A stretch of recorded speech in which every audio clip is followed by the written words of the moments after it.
Hey, what's up there? Travel Chronicles. We'll call this Dad Chronicles Part 1. Got the long hair going, trying to grow it out to match up my haircuts for the wedding when I need to do it. Because that's how I roll. But today, recapping Father's Day weekend. Not great. How I'm doing as a dad, probably not great either. But just being a parent's hard. It's hard. It's hard to tell your kids no. And sometimes you feel like you're gonna break their heart when you tell them no, even though it's like you really cannot do that right now.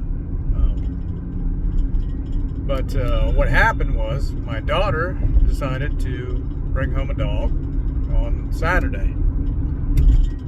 After we had told her on Friday very explicitly, do not bring a dog home. We do not want a dog.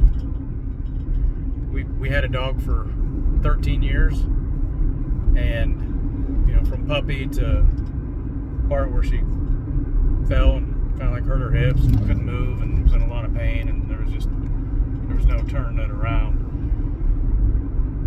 And dogs take a lot of time. They're a lot of responsibility, and me, my wife, kids, would all kind of pitch in and help. And my daughter was just like, "Oh no, it's gonna be mine. I'm gonna take care of you. I don't do anything." And it's like that's not how it works, especially when you're living in our house. And we told you no, because we can see what it takes, what the time requirements are, how difficult it is, and we understand. And she's going through some stuff where her friends are leaving, she's having trouble with boys, and people are kind of in and out of her life, and she wants this constant, this dog that's just going to give her unconditional love, and don't get in her way, damn it, this is going to solve all of her problems. But no, because if you're trying to do something because other people are making things hard for you, it's not right to go and make things hard on other people, especially people that aren't making things hard for you. That's the wrong response. And if you love people, you want to try to make things easy on them, as easy as possible, not hard. And that's part of the hard part of parenting, is like you want to make things easy on your kids. Like you want to take it easy on them. You don't want them to get burned out, overdue, to hate you. You just try to do things so they love you and want to be around you.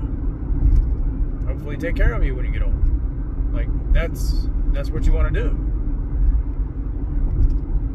But that's hard, because you got to mix that with not letting them screw themselves over in life and screw you over in the process. So, can we handle a dog? Can we take care of a dog? I mean, we've done it before, but it's massive time requirement. If anything happens to the dog, it's now going to be a massive financial requirement. Take food, bedding, toys, treats. There's a lot of stuff that goes into it. It's not just, I want to go get a dog today. It's not an appliance. It's not a piece of electronical equipment that you can just play with for a little bit and then leave set, not touch for a week. It's like you have to constantly take care of this thing. Walk it, bathe it, make sure its ears are clean. There's just tons of stuff to take care of a dog.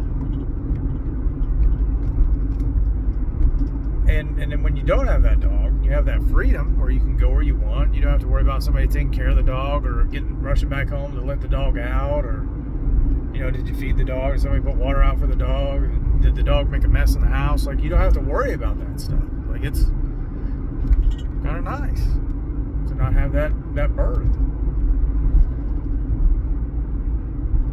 But you feel terrible in the same right by You know, I just gotta get rid of that dog. Now, it's Tuesday. We had a talk yesterday. So you gotta take the dog back. He doesn't fit in our house. One, it's a big dog. It's not even like we had a little dog. We had a beagle before, and this dog is a chocolate lab, and it's only 6 months old, and you know my brother-in-law has one, and it's pretty big, and this dog's gonna get big. It's gonna get way bigger. But I think right now there's probably a non-zero chance that dog's still in my house. Somehow, or in our possession.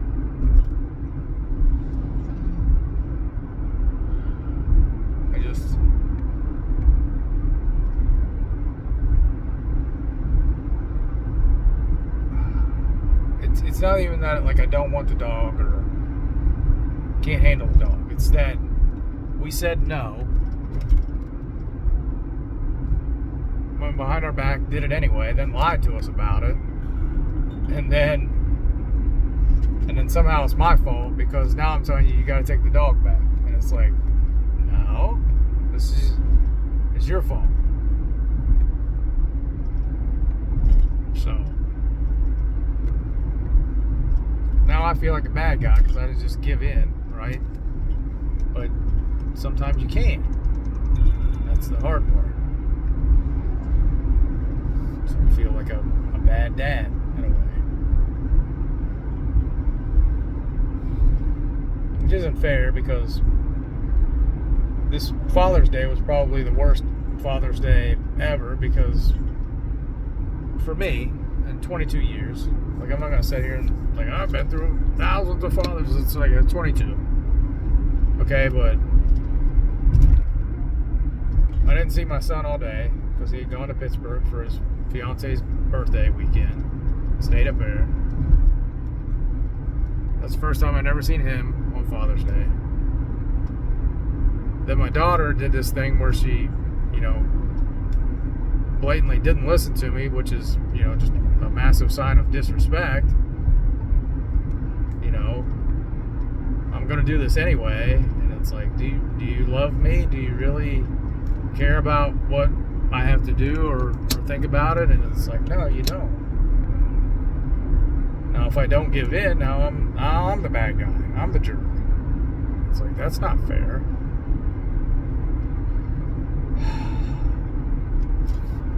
So that was my weekend. That was my Father's Day. I would say it's probably the worst one since the first one without my dad, which I wasn't a father at the time, but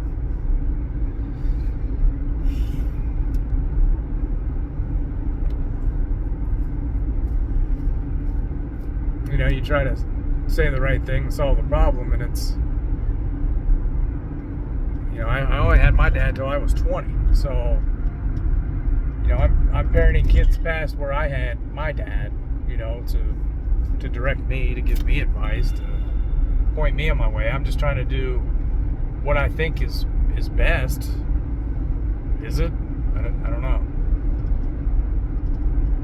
Call it TV dad syndrome, right? That's, you watch so many dads in sitcoms and shows and stuff, and like, oh, they got the right answer for whatever comes up. You know, 30 seconds to a minute, they just deliver the solution how it should be, just the perfect monologue for solving the problem. And, you know, you don't see the behind the scenes where they had, you know, weeks to think about it and teams of writers working on the problem and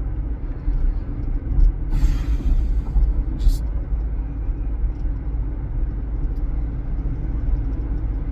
directors and, you know, some input from the actor themselves where they get to, you know, think about it, probably deliver it multiple times, you know, because they record it multiple times. You get one shot at it. It's what you think. The words that come out of your mouth, you don't get to redo it. Once they're out, they're out. Don't screw it up. Don't do the wrong thing. Do one thing, be a hero, or do the wrong thing, and you're a sucker. There's no in-between ground, and it's just like, I want you to do the right thing. Just please do the right thing. feel bad for disciplining your kids because now you feel like you're holding them back. It's hard. I'm not telling anybody to not be a parent, to not be a dad. I'm just saying sometimes it's hard, and there's less right and wrong to parenting than what you may think. It's a lot of decisions, you know, and consequences to the decisions. Did the kids do better? Are they better, or are they worse for what you said? And then kind of take that information in, and it's like, okay, we'll do something different next time. But just can't do that. All right, that's all I got for today. It's just I'm still upset. I'm still sad. I don't know that we fixed anything, and I'm gonna find out here in a couple of minutes when I phone home that we still have a dog.